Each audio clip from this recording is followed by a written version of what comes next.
বিসমিল্লাহির রহমানির রহিম।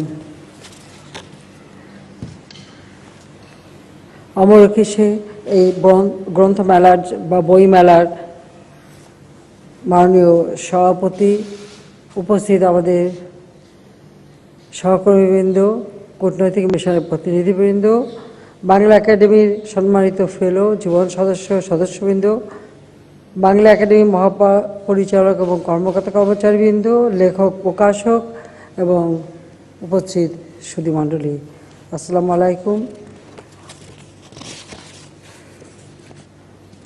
অমর একুশে বইমেলা 2021 উপলক্ষে আয়োজিত এই অনুষ্ঠানে যারা উপস্থিত রয়েছেন সবাইকে আমি আমার আন্তরিক শুভেচ্ছা জানাচ্ছি। সেই সাথে সাথে বাংলাদেশে সকল বইপ্রেমী মানুষ এবং প্রকাশক তাদেরকে আমি শুভেচ্ছা জানাচ্ছি।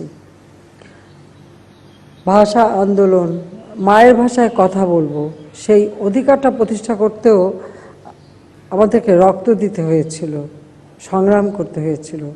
আর সেই সংগ্রামে যারা প্রথম জীবন দেয়, সালাম, বরকত, রফিক, জব্বার, শফিউর সহ সকলের প্রতি আমি শ্রদ্ধা জানাই। তারা রক্তের অক্ষরে লিখে গিয়েছিল যে আমি মাতৃভাষায় কথা বলতে চাই, মাকে মা বলে ডাকতে চাই।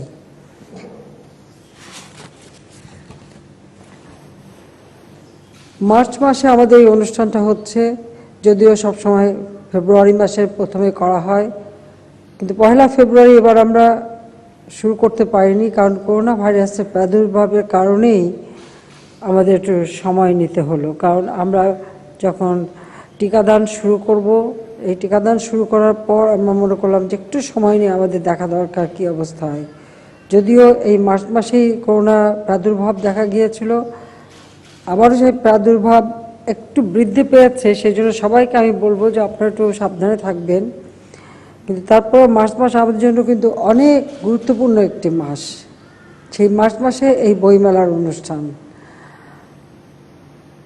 1948 সালে 11ই মার্চ মাতৃভাষা বাংলা প্রতিষ্ঠা করবার আন্দোলন যেন রাষ্ট্রীয় মর্যাদা পায়, রাষ্ট্রভাষার মর্যাদা আমাদের বাংলা মাতৃভাষা পায়, সেই সংগ্রামের শুরু।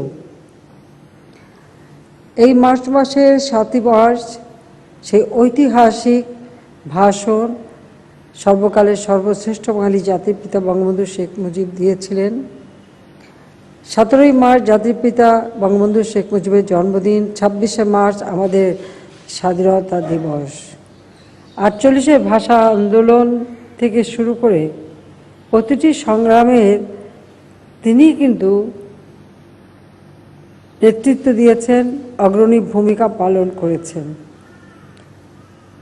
আমি আজকে দিনে জাতির পিতা বঙ্গবন্ধু শেখ মুজিবের প্রতি শ্রদ্ধা জানাচ্ছি, জাতীয় 4 নেতার প্রতি শ্রদ্ধা জানাই, সৈয়দ নজরুল ইসলাম, তাজউদ্দিন আহমেদ, মনসুর আলী এবং কামরুজ্জামানের প্রতি শ্রদ্ধা জানাই, 30 লক্ষ শহীদের প্রতি, 2 লক্ষ মা বোনের প্রতি এবং জনগণের গণতান্ত্রিক আন্দোলন সংগ্রাম করতে গিয়ে যা জীবন দিয়েছে তাদের কথাও আমি শ্রদ্ধা করে স্মরণ করি। মায়ের ভাষায় কথা বলা, এই অধিকার আদায়ের জন্য যে রক্ত সংগ্রাম আমাদের করতে হয়েছে, রক্ত দিতে হয়েছে। 52 সালে 21শে ফেব্রুয়ারি গুলি করে বাঙালির কণ্ঠে স্তব্ধ করার চেষ্টা করা হয়েছিল, কিন্তু তা কিন্তু সফল হতে পারেনি। আন্দোলন কিন্তু তারপরেও চলছিল।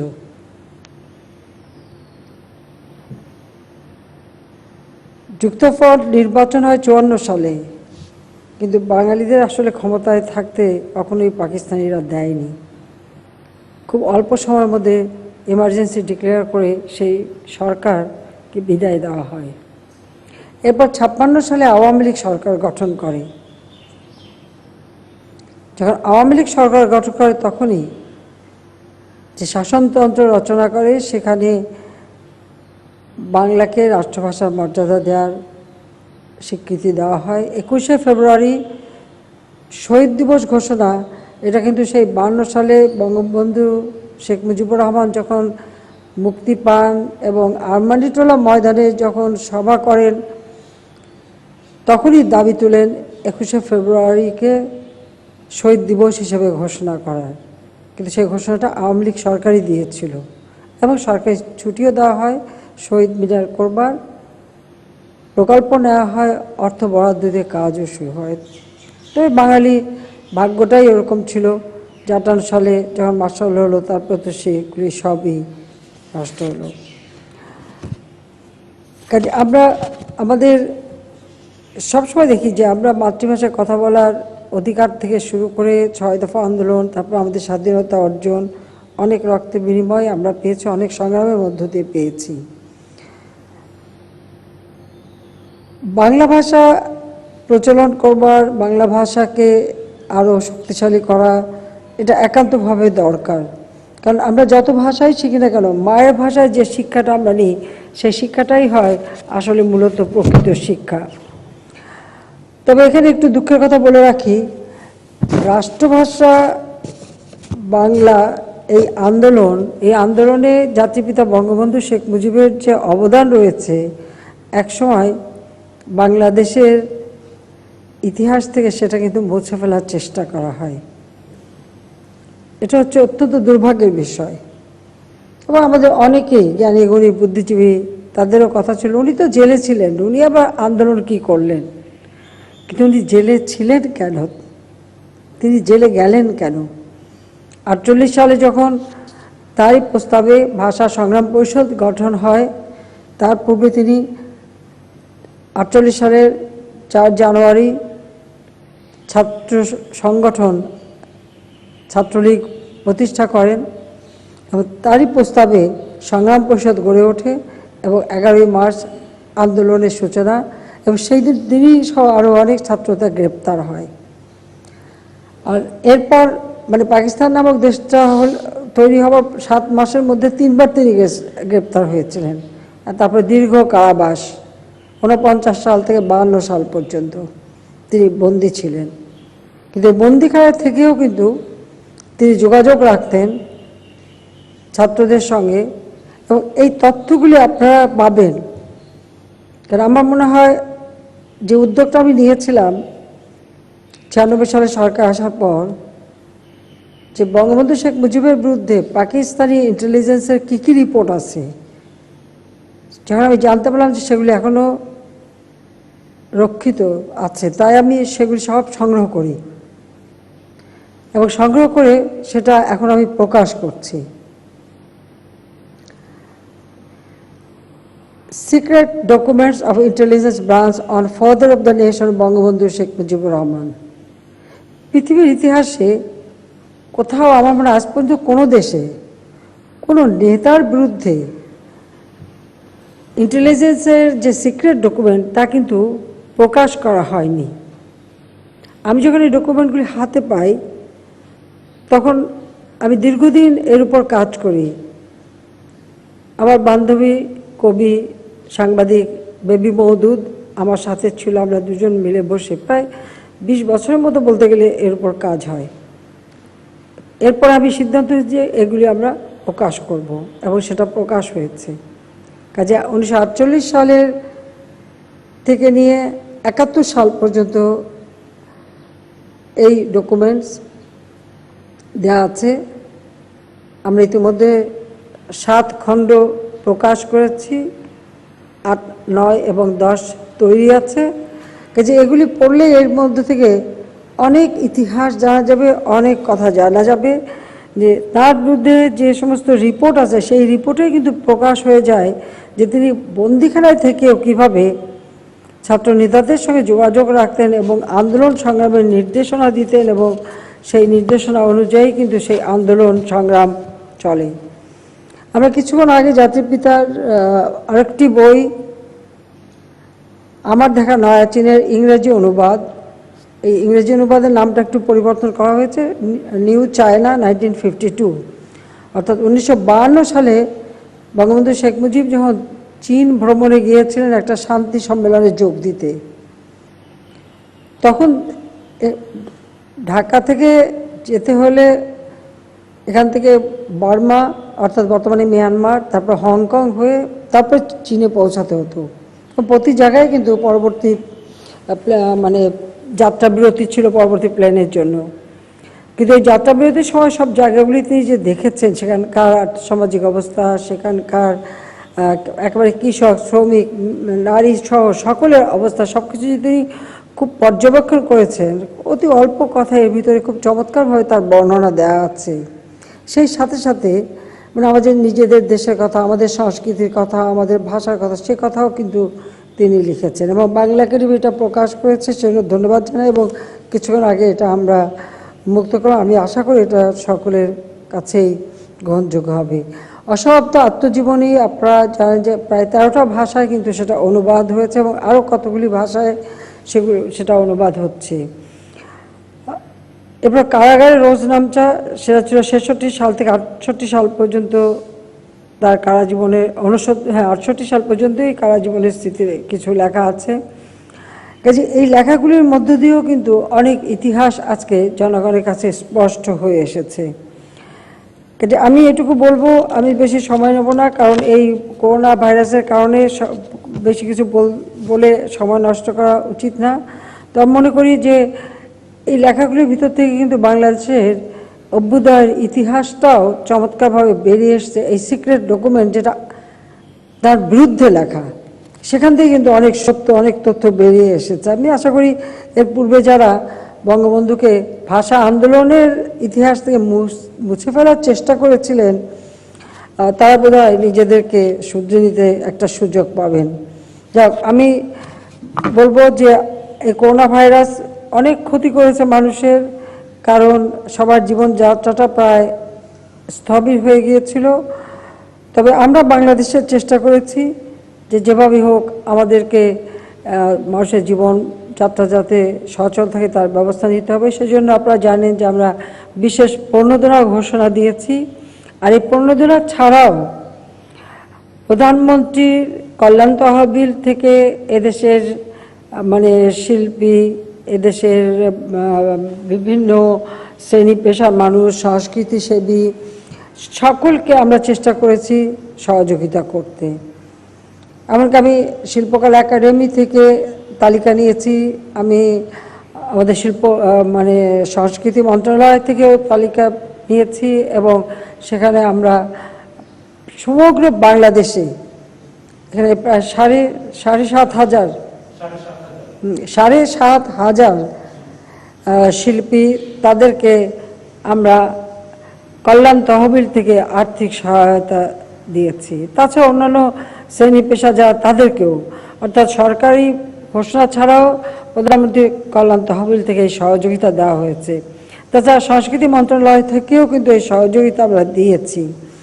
তবে ওই সময়টায় আসলে যেহেতু দোকানপাটও বন্ধ, সব কিছু বন্ধ, আমাদের প্রকাশকরা খুবই সমস্যায় ছিলেন। তারপর তাদেরকেও আমরা সব রকম সহযোগিতা করার চেষ্টা করেছি, কোনো শ্রেণী কোনো কেউই কিন্তু বাদ যায়নি। আমরা সহযোগিতার ক্ষেত্রে এমনকি আমাদের রিক্সা পিছনে যারা ছবি আঁকে তাদেরকে খুঁজেও কিন্তু আমরা সহযোগিতা করেছি। যন্ত্রসঙ্গীতের সাথে যারা জড়িত, তারা কোনো কাজ পাচ্ছিল না, তাদেরকেও সহযোগিতা করেছি যেখানে যেভাবে যতটুকু খবর পেয়েছি। তবে এখানে একটা কথা বলে রাখি আপনাদের, এই ধরনের মানুষ কে কোথায় আছে এই খবরগুলি কিন্তু আমাকে এনে দিতে সবসময় আমার ছোট বোন রেহানা। সেই সব খুঁজে খুঁজে বের করে বলতে হবে একে সহযোগিতা করতে হবে, এই গ্রুপকে সহযোগিতা করতে হবে, এটা করতে হবে। কাজে এভাবে আমরা আমাদের সাধ্যমতো চেষ্টা করেছি, সেটা হলো।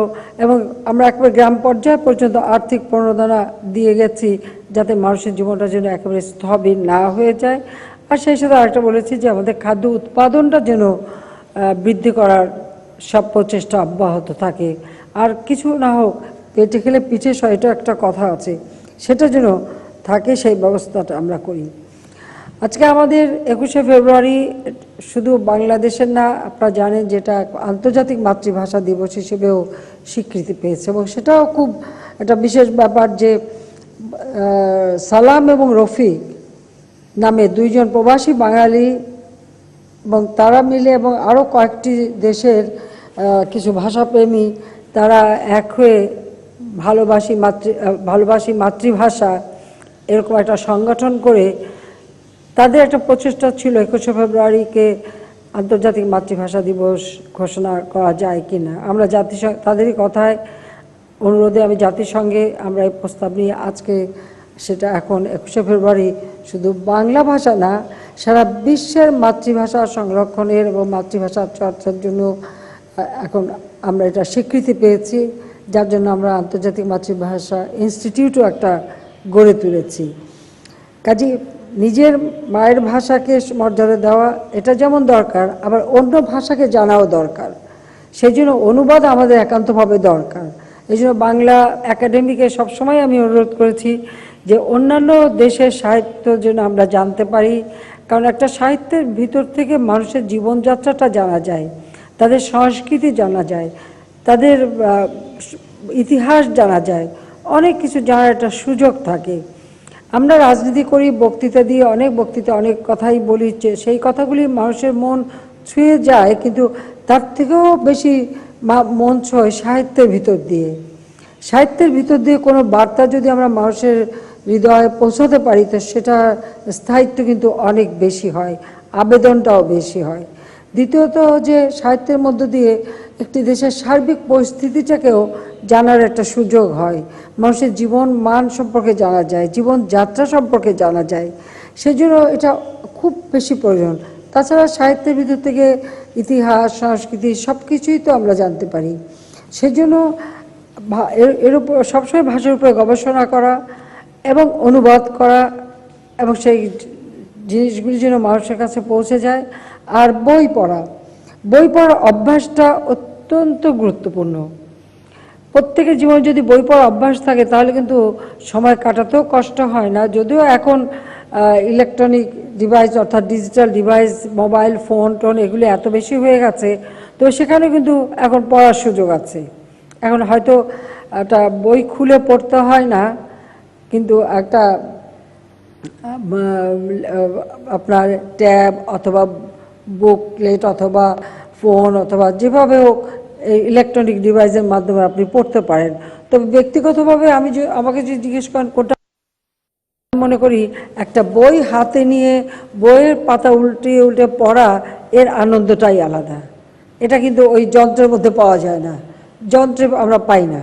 তবে হ্যাঁ, যন্ত্রটা সাথে নিতে সুবিধা বেশি, অল্প জায়গায় অনেক বেশি পাওয়া যায়, এই সুবিধাগুলি আছে। কিন্তু তারপরে আমি বলবো যে বইয়ের আবেদনটা কিন্তু কোনোদিন মুছে যাবে না, আবেদনটা থাকবে, আর বইগুলো স্থায়ীভাবেই থাকে, এটাও দেখতে হবে। সেই জন্য প্রকাশকদেরকেও আমি ধন্যবাদ জানাই যে এই মহামারীর সময়ও তারা অনেক কষ্ট পেয়েছেন আমরা জানি। তো সেই কথা বিবেচনা করে এবং আমাদের যারা পাঠকবৃন্দ বই পড়তে পছন্দ করেন অথবা বই মেলায় ঘুরে ঘুরে বই দেখার ভিতরে যে আনন্দ, সেই আনন্দ থেকে যাতে সবাই মানে বঞ্চিত না হন, সেই চিন্তা করেই কিন্তু বই মেলাটা আজকে করা হচ্ছে। তবে আমি অনুরোধ করব সবাইকে, যারা এখানে আসবেন অবশ্যই স্বাস্থ্য সুরক্ষাটা মেনে চলবেন। যদিও আমরা শুরু থেকে ব্যবস্থা নিয়েছিলাম বলেই এটা আমাদের নিয়ন্ত্রণে আছে, কিন্তু আপনারা দেখেছেন এখন আবার এখন বলছে দ্বিতীয় ওয়েভ, কোথাও কোথাও তৃতীয় ওয়েভ শুরু হয়ে গেছে, এবং কিছু কিছু ক্ষেত্রে এই ভাইরাসটা আরও মারাত্মক আকারে দেখা দিচ্ছে। তো সেই ক্ষেত্রে যদিও আমরা টিকা দিচ্ছি, টিকা দেওয়া কর্মসূচি আমরা বাস্তবায়ন করে যাচ্ছি, তারপরে আমি বলবো যে আমরা প্রায় ৪৫ লক্ষের উপর কিন্তু টিকাদান হয়ে গেছে এবং এটা চলতে থাকবে এবং দ্বিতীয় ডোজটাও দেওয়া হবে। কিন্তু তারপর আমি বলবো যে টিকা দিয়েই মনে করবেন না যে সবাই একেবারে সুরক্ষিত হয়ে গেছেন। সেই জন্য মাস্ক পরা, হাত ধোয়া, একটু দূরত্ব বজায় রাখা, সেগুলি অবশ্যই সকলে মেনে চলবেন। নিজেকে সুরক্ষিত করা মানে অন্যকেও সুরক্ষিত করা। আমি বারবার এই কথাটা বলে যাচ্ছি, আমি আশা করি আপনারা সবাই এই বিষয়টার দিকে বিশেষভাবে দৃষ্টি দেবেন এবং বইমেলায় যাবেন, বইও দেখবেন, বইও ধরবেন, কিন্তু তারপরেও নিজের স্বাস্থ্যবিধিটা মেনে নিজেকে সুরক্ষিত করবেন, সেটাই আমি চাই। আমি শেষ করবার আগে এটুকু বলবো যে আমাদের নতুন প্রজন্ম, তাদের জন্য বই পড়ার দিকে ঝোঁক হয়, অভ্যাস হয়। যেন আমি আমাদের ব্যক্তিগত কথা বলতে পারি, ছোট্ট শিশু জন্ম নেওয়ার পর থেকে তাদেরকে বই পড়ে শোনানো, এটা কিন্তু আমাদের বাড়িতে সবসময় একটা অভ্যাস ছিল এবং এটা এখনও আছে, অব্যাহত আছে। এমনকি আমাদের ছেলেমেয়েরাও তাদের বাচ্চাদের বোধহয় জন্মের পর থেকেই তাদের বই পড়ে শোনানো শুরু করে। এমনকি এখন আমাদের যারা মানে ছোট্ট যারা এখনও সবাইকেই ওই বই পড়ার দিকে একটা ঝোঁক, বই পড়তে হবে, দেখতে হবে বা বই হাতে নিতে হবে। এবং সবসময় ছোট একটা লাইব্রেরি তাদের জন্য করে রাখি, যেন বাচ্চারা বইটা অন্তর ঘেটে ঘেটে দেখে বা পড়ে। কাজে বই পড়ার অভ্যাসটা যেন অব্যাহত থাকে, সেটা কিন্তু সবাইকে আপনারা একটু যত্নবান হবেন, সেটাই আমরা চাই। আমি সবাইকে আন্তরিক ধন্যবাদ জানাই যে আজকে এই বইমেলা আমাদের শুরু হতে যাচ্ছে। আমরা এমন একটা সময় যখন আমরা জাতির পিতা বঙ্গবন্ধু শেখ মুজিবুর রহমানের জন্ম শতবার্ষিকী উদযাপন করছি, তার জন্ম শতবার্ষিকীর 101 বছর, আর সেই সাথে এসছে এবার আমাদের স্বাধীনতার সুবর্ণ জয়ন্তী। এই দুটোই আমাদের একেবারে পাশাপাশি একই সাথে। কাজে আমরা স্বাধীনতার 50 বছর পূর্তি উদযাপন করছি। এই 26শে মার্চ আমাদের স্বাধীনতার সুবর্ণ জয়ন্তী, আমরা 50 বছর পূর্ণ করব। বাংলাদেশ এখন আর ভিক্ষা ঝুলি নিয়ে ঘুরে বেড়াবার দেশ না। অন্তত এটুকু দাবি করতে পারি যে আওয়ামী লীগ যখন থেকে সরকারে এসেছে তখন থেকেই বাংলাদেশের আর্থসামাজিক উন্নয়নের দিকে বিশেষভাবে দৃষ্টি দিয়েছে বলেই, যেখানে একটি যুদ্ধ বিধ্বস্ত দেশ জাতিপিতা গড়ে তুলে গিয়েছিলেন, দেশকে স্বল্পোন্নত দেশে প্রতিষ্ঠা করেছিলেন মাত্র 3.5 বছরের মধ্যে। একটা বিধ্বস্ত দেশ, যুদ্ধবিধ্বস্ত দেশ, তারপর এটা ছিল একটা প্রদেশ। সেই প্রদেশটাকে একটা দেশে রূপান্তর করা এবং এই যুদ্ধ বিধ্বস্ত দেশকে গড়ে তোলা এবং স্বল্পোন্নত দেশ হিসেবে স্বীকৃতি অর্জন করা অনেক কঠিন কাজ ছিল, কিন্তু খুব অল্প সময়ের মধ্যে বঙ্গবন্ধু শেখ মুজিব সেটা করে যান। কিন্তু 75 15ই আগস্ট আমাদের জীবনের যে কালো অধ্যায়, সেই দিন শুধু জাতিপিতা বঙ্গবন্ধু শেখ মুজিবকেই হত্যা করা হয়নি। আপনারা জানেন যে আমার মা, আমার ছোট ছোট 3 ভাই, কামাল জামাল আছে, সবই তো আমার ছোট, তা কামাল জামালের নবপরিণীত বধূ, আমার আত্মীয় স্বজন সহ 18 জন সদস্যকে নির্মমভাবে হত্যা করে। এমনকি আমার বাবা মিলিটারি সেক্রেটারি, তাকে হত্যা করে, কর্নেল জামিলকে। একজন এএসপি ছিলেন হাসিবুর রহমান, তাকে হত্যা করে। এভাবে আমাদের পরিবারের সদস্যকে হত্যা করে ফেলে। আমরা ব্যক্তিগতভাবে সব হারিয়েছি, কিন্তু বাংলাদেশ হারিয়েছিল তার সকল সম্ভাবনাকে। বাংলাদেশের মানুষ যখন ভোট দিয়ে আমাদের নির্বাচিত করে, তখন থেকে আমরা দেশের উন্নয়নে ব্যাপক কর্মসূচি জাতির পিতার আদর্শ অনুসরণ করে বাস্তবায়ন শুরু করি। দ্বিতীয়বার যখন আমরা সরকারে আসি, তখন থেকে আমাদের এই প্রচেষ্টাই ছিল যে বাংলাদেশ আত্মমর্যাদা নিয়ে চলবে, বিশ্বে মাথা উঁচু করে চলবে। যে দেশটি এত রক্ত দিয়ে এত সংগ্রাম করে স্বাধীন হয়েছে, সেই স্বাধীনতা ব্যর্থ হতে পারে না, সেই স্বাধীনতাকে সফল করতে হবে। বাংলাদেশ কারো মুখাপেক্ষি হবে না, নিজের পায়ে দাঁড়াবে। আজকে আমরা এই বছর এই সময় যখন আমরা জাতির পিতার জন্ম শতবার্ষিকী উদযাপন করছি, যখন আমরা স্বাধীনতার সুবর্ণ জয়ন্তী উদযাপন করছি, ঠিক সেই সময় আমরা বাংলাদেশ উন্নয়নশীল দেশ হিসেবে উন্নীত হবার মর্যাদা পেয়েছি। এখন আর বাংলাদেশকে কেউ অবহেলা করতে পারবে না, বাংলাদেশকে আর পিছনে টানতে পারবে না। বাংলাদেশ এগিয়ে যাবে, বাংলাদেশ এগিয়ে যাচ্ছে। কাজে সেভাবে বাংলাদেশকে এগিয়ে নিতে হবে এবং প্রজন্মের পর প্রজন্ম যেন এই দেশের মুক্তিযুদ্ধের চেতনায় এবং স্বাধীনতার এই সুফল বাংলাদেশের মানুষের ঘরে পৌঁছে দেয়, সেটাই আমরা কামনা করি। কাজে সাহিত্যের মধ্য দিয়ে মানুষ ইতিহাস জানতে পারে, সংস্কৃতি জানতে পারে, নিজেকে জানতে পারে, অপরকে জানাতে পারে এবং জানতে পারে, বা অনুবাদ সাহিত্যের মধ্য দিয়ে বিশ্বের অনেক সাহিত্য, অনেক ইতিহাস সব কিছু জানতে পারবে। যে আমি বাংলা একাডেমিকে আবার অনুরোধ করব যে আপনারা অনুবাদ সাহিত্যটা অবশ্যই রাখবেন। যেমন আমাদের বইগুলি অন্যান্য ভাষায় অনুবাদ হবে, পৃথিবীর বিভিন্ন ভাষায় যেন যেতে পারে, আবার পৃথিবীর যেগুলি সাহিত্য আছে সেটাও যেন অনুবাদ হয়ে আমাদের দেশের মানুষের জন্য তা জানতে পারে। কারণ পৃথিবীটা এখন তো গ্লোবাল ভিলেজ, কাজে সেই ক্ষেত্রে সকলকে একে অপরকে জানা, শুধু ব্যবসা বাণিজ্য না, সংস্কৃতি চর্চা, সাহিত্য, ইতিহাস, সব কিছু, ভূগোল, সব কিছুর মধ্যে দিয়েই জানার একটা সুযোগ আছে। তো সেই সুযোগটা বই আমাদের দেয়। তো এই বইমেলাটা আজকে হচ্ছে, আবার আমি বলি, সবথেকে কষ্ট যে আমি সেখানে উপস্থিত হতে পারলাম না। তো এবার বইমেলার মূল উপজীব্য বঙ্গবন্ধুর জন্ম শতবর্ষ এবং আমাদের মহান স্বাধীনতা সুবর্ণ জয়ন্তী, এর জন্য আপনাদের আন্তরিক ধন্যবাদ জানাচ্ছি যে এই প্রতিপাদ্য গ্রহণ করবার জন্য। কারণ মার্চ মাসে এটা হচ্ছে, কাজে সেই দিক থেকে এটা আমাদের জন্য অত্যন্ত গুরুত্বপূর্ণ। আমি সবাইকে আন্তরিক ধন্যবাদ জানাই এবং আমি অনুরোধ করব, জাতির বই চীন দেখে এলাম বা নিউ চায়না 1952, এটা সবাই একটু পড়বেন, পড়লে অনেক কিছু জানতে পারবেন, অনেক জানার সুযোগ আছে। শুধু তাই না, তিনি বাংলাদেশের মানুষ নিয়ে কী ভাবেন, নারীদের ক্ষমতায়ন নিয়ে কী ভাবেন, বা আমাদের ধর্মীয় অনুশাসনে কী ভাবেন, সব কিছুই কিন্তু সেখানে চমৎকারভাবে অত অল্প সময় সেটা কিন্তু লেখা আছে। তিনি 52 সাল পর্যন্ত বন্দী ছিলেন, 52 সালে মুক্তি পেয়ে কিন্তু চায়না ভিজিটে যান, এরপর আবার 54 সালে তিনি গ্রেপ্তার হন। যখন 54 সালে তিনি বন্দী ছিলেন তখন এই বইটি লিখেছিলেন। একে একে প্রায় সবগুলি আমরা প্রকাশ করেছি। আরেকটি বাকি আছে এখন, সেটা হচ্ছে বঙ্গবন্ধু শেখ মুজিবের নিজের লেখা স্মৃতিকথা, সেটাও আমরা ভবিষ্যতে প্রকাশ করব, সে প্রস্তুতি আমরা নিচ্ছি। আর সিক্রেট ডকুমেন্টগুলিও আমরা প্রকাশ করছি। কাজে সিক্রেট ডকুমেন্টগুলিও আপনারা যদি পড়েন, বাংলাদেশের ইতিহাস গবেষণার জন্য এটা একটা অমূল্য দলিল হিসেবে আসবে। এটা একটা ব্রিটিশ কোম্পানি ইংল্যান্ড থেকে ওটা প্রকাশ করছে, সিক্রেট ডকুমেন্ট, এই বইটি। তো আমি সবাইকে আবার ধন্যবাদ জানাই।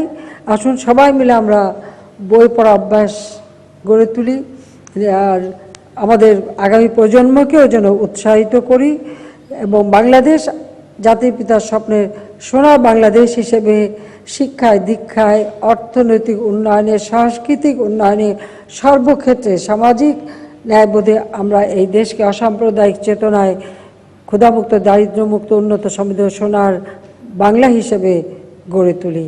সবাইকে আন্তরিক ধন্যবাদ জানিয়ে আমি অমর 21 বইমেলা অনুষ্ঠানমালা 2021-এর শুভ উদ্বোধন ঘোষণা করছি। আপনাদের সবাইকে আন্তরিক ধন্যবাদ। জয় বাংলা, জয় বঙ্গবন্ধু, বাংলাদেশ চিরজীবী হোক।